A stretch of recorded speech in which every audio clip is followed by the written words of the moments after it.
암 환자의 면역력을 탁월하게 높여주는 새로운 생약 복합제가 국내 연구진에 의해 개발됐습니다. 임상시험 결과 백혈구 회복을 높여주고 암치료 부작용도 크게 없애주는 것으로 나타났습니다. 최성원 기자가 소개합니다. 생약을 섞어서 만든 해모임이란 생약물질입니다. 원자력 연구소는 천연 생약제 30여 종을 집중 분석한 끝에 당귀와 천궁, 백작약 등을 재합성해 이 생약물질을 만들었습니다.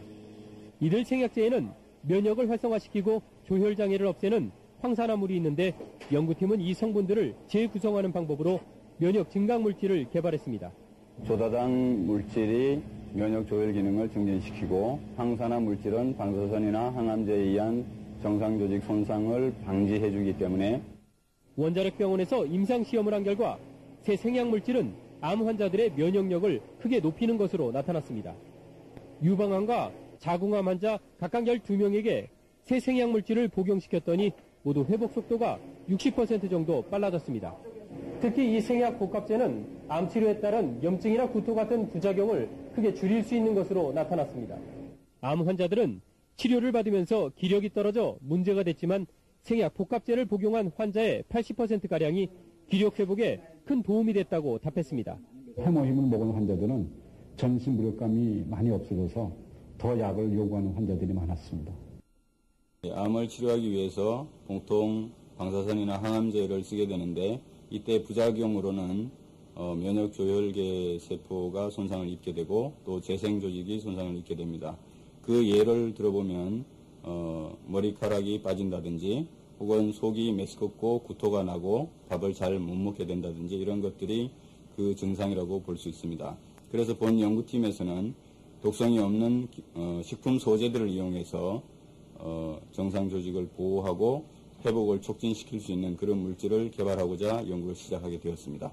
그 효과들에 대해서는 그림을 보면서 자세히 말씀드리도록 하겠습니다. 먼저 방사선이 세포에 미치는 효과를 보면은 정상세포를 방사선 쏘이면 이렇게 그림에서 보시는 바와 같이 세포가 손상을 입어서 DNA가 이렇게 절단되어서 흘러나오는 것을 볼 수가 있습니다. 그런데 저희들이 연구실에서는 어떤 물질을 개발해서 물질을 처리를 하게 되면 이 DNA의 손상이 이 정도로 감소되는 그런 물질을 찾아낸 것이라고 볼 수가 있습니다. 여기 그림을 보시면 이것이 소장의 단면도를 나타낸 그림입니다. 그래서 방사선만 쏘이면은 그 재생 조직이 상당히 많이 죽어나가는 것을 볼 수가 있습니다. 그러나 우리가 개발한 제품을 먼저 투여하고 방사선을 쏘이면 상당히 그래도 많이 살아남아 있는 것을 볼 수가 있습니다. 조혈 모세포에 대한 그 보호 효과를 검증하기 위해서 저희들이 실험한 결과인데요. 방사선 조사했을 때 조혈 모세포가 살아남아서 재생되고 있는 모습입니다.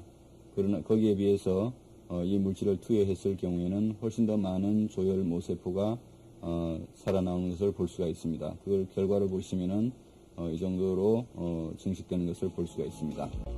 저희들이 개발한 이 복합 조성물이 암세포 억제 효과도 가지고 있는데 그 부분에 대해서는 그림을 보면서 자세히 말씀드리도록 하겠습니다.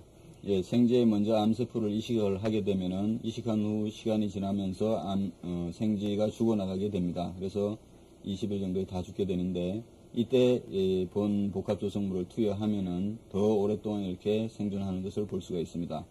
원리를 간단하게 말씀드리면 본 복합조성물이 암세포를 살해할 수 있는 면역세포의 활성을 이렇게 높여주기 때문입니다. 이 그림에서는 T세포의 활성을 이 정도 높여주는 것을 볼 수가 있고 여기서는 대식세포의 암세포 살해능을 이 정도 높여주는 것을 볼 수가 있습니다.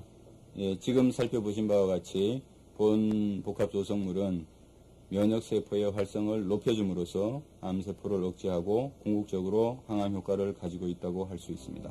암 환자 치료 시에 보조제로 활용할 수 있는 것뿐만 아니라 성인병이나 만성질환 환자들에서 면역 조혈 기능 회복에 아주 잘 활용될 수 있을 거로 생각이 됩니다.